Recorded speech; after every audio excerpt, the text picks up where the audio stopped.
जय हिंद, नमस्कार साथियों, स्वागत करता हूं आपका हमारे चैनल पे। तो आज मैं बात करूंगा कि कैसे मेरिट लिस्ट बनाया जाएगा। पटना हाईकोर्ट में जो 171 सीट है, कैसे कैंडिडेट को सेलेक्ट करेंगे जज साहब, चाहे जो भी ऑफिसर जो सेलेक्ट कर रहे हैं, वो किस आधार पर, किस बेसिस पर सेलेक्ट करेंगे 171 कैंडिडेट को। वीडियो स्टार्ट करने से पहले मैं आपको एक चीज बताना चाहता हूँ कि देखिए गाइस, मैंने लिया है, ये ओशो का किताब है। ओशो एक ऐसा व्यक्ति है जिसे 30 कंट्री ने बैन कर रखा है। सोच लीजिए, 30 कंट्री ने इस बंदे को बैन कर रखा है। कुछ तो इस बंदे में क्वालिटीज होंगी, कुछ तो ऐसी खासियत होगी इसके कारण से 30 कंट्री में बैन है। ये इतनी कड़वी सच्चाई बताता है, ये इंसान इतनी कड़वी सच्चाई बताता है कि लोगों को बर्दाश्त के बाहर हो जाती है। इसीलिए इसे 30 कंट्री में बैन कर दिया गया है।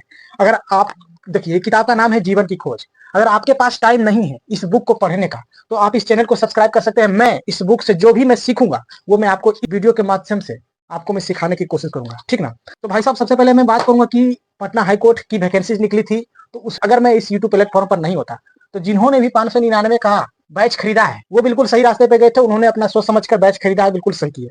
लेकिन जिन्होंने 2500 रुपया का घोटाला मरवाया है, 2500 रुपये दिए हैं, वो मूर्ख बने। ये कैसे? देखिए, यूट्यूब प्लेटफॉर्म है, मैं जो भी बोलता हूँ उस दावे के साथ सच बोलता हूँ। जो भी मैं जानकारी आपको देता हूँ जमीनी तौर पर देता हूँ। और जो मैंने इससे पहले वाला वीडियो बनाया था, वो वीडियो को पटना हाई कोर्ट के जो डॉक्यूमेंट वेरिफिकेशन करते हैं उन्होंने भी देखा है। वो भी शायद मेरी वीडियो को देख रहे थे और उन्होंने कहा कि भाई साहब, तुम्हारा तो चैनल मोनेटाइज हो गया है, तुमको जॉब करने की क्या जरूरत है। उनसे मैं यही कहना चाहूंगा, सर जी पहले मेरी बात को सुनिए। अगर मेरे वीडियोस पर 1000 व्यू आते हैं ना, तो मुझे दिया जा रहा है, पता है अभी कितना? 16 रुपये अलग। 1000 व्यू आते हैं तो 16 रुपये। और हाईएस्ट व्यू मेरा देख सकते हैं कितना है, पटना हाईकोर्ट का हाईएस्ट व्यू 10,000 व्यू हाईएस्ट है, 10,000 व्यू। अब आप खुद ही जोड़ लीजिए, 16 इंटू 10 कर लीजिए, कितना होगा? 160 रुपया लगभग मेरे पास जो है $1.5 के लगभग समथिंग कुछ उस वीडियो पर $1.5 का अर्निंग हुआ है। खान सर हॉस्पिटल का एक वीडियो बनाया था, उसमें मेरा बना है $4। अब आप सोच लीजिए कि कितना इनकम होता है 50,000 व्यू पे $4।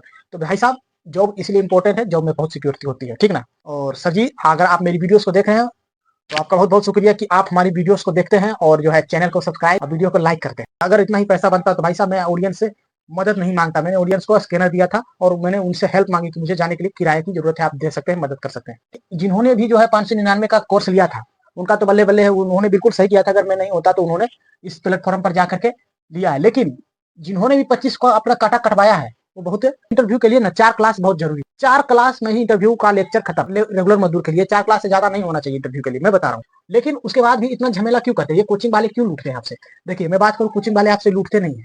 1000 व्यू जाएगा तो 16 लाख रुपया मिलेगा। और जो कोचिंग में पढ़ा रहा है उसका भी पेट है, कोचिंग में पढ़ाता है उसका भी पेट है। उसको वो अगर मेहनत कर रहा है तो उसके लिए भी फीस लगता है। जो भी टीचर पढ़ा रहे हैं तो उसके लिए फीस लगता है। उसी फीस को वसूल करने के लिए आपसे कोर्सेज का दाम रखा गया कि ये कोर्स का इतना दाम होगा, ताकि वो टीचर जो मेहनत कर रहे हैं उनको फीस मिल सके, ठीक ना। और कुछ नहीं है। कोई भी कोचिंग वाला जो है फ्रॉड व्रॉड कुछ नहीं किया है। देखिए, कोचिंग वाले का भी कुछ ना कुछ मजबूरी होती है। 3000 कैंडिडेट है, 3000 कैंडिडेट को अगर फ्री पढ़ाएंगे, अपना टाइम देंगे, तो 16 रुपया इनकम होगा। तो बताइए कितना इनकम होगा, एक बार खुद सोचिए, ठीक है। आपसे कोई किसी प्रकार का कोई फ्रॉड नहीं किया गया है। हाँ, लेकिन आपने अगर मौका दिया है 1100 रुपया लगा करके, तब आप बुड़बक बने। भाई साहब, मेरिट कैसे बनेगा? इंटरव्यू रिटर्न हुआ, स्किल टेस्ट हुआ, अब इंटरव्यू हुआ, तो मेरिट किस आधार पर बनेगा? जज साहब कैसे मेरिट को बनेंगे? सबसे पहले तो मेरा मानना है कि जज साहब जिसको इंटरव्यू में सेलेक्ट करेंगे, भाई साहब इसको साइड करो, ये मेरा काम का बनता है। कुछ कैंडिडेट बोल रहे थे A B C करके नंबर दिया जा रहा था। अगर इस टाइप से दिया जाता है तो C अगर आपको दिया गया तो फिर आपको साइड में रखिए, आपको अंतिम में देखा जाएगा। पहले इन दोनों को उठाया जाएगा, A और B। और आपका अगर रिटर्न में अच्छा खासा नंबर है, मान के चलिए 80 नंबर आपका है, उसके बाद फिर इसमें से मान के चलिए रिटर्न में 80 नंबर है आपका, ठीक।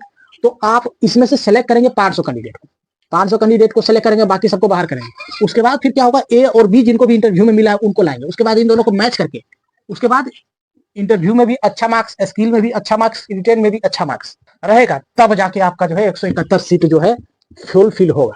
और भाई साहब, जो भी मैंने कल पिछले वीडियो में बताया, मेरी बताई हुई जो मैंने सुना समझा वो जमीनी तौर पर बताया था, ठीक ना। वो शायद ही कोई यूट्यूब पर, शायद ही कोई टीचर बताता है, क्योंकि ये सब बातें बताने में बहुत खतरा है। हाईकोर्ट कब केस कर दे कुछ नहीं कर सकते। मैं कुछ ऐसी बातें बोल देता हूँ तो हो सके मुझ पर कल के घर पे नोटिस आ जाए, पटना हाईकोर्ट की तरफ से मेरे पास नोटिस आ जाए, मुझे वहां पर पेश होना पड़े।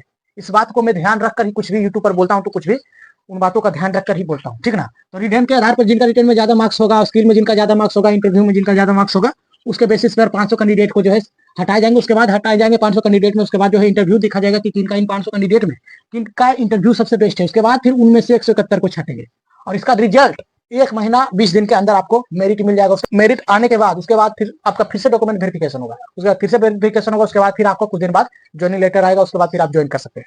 और कुछ भाई बोल रहे थे क्या सीट बिक चुका है, बात पर टिप्पणी करना मेरे लिए घातक हो सकती है, आप लोग समझ रहे हैं। आई होप आपको ये सारी बातें क्लियर हुई होगी। अगर वीडियो अच्छा लगे तो लाइक एंड चैनल को सब्सक्राइब करें। जय हिंद, जय भारत।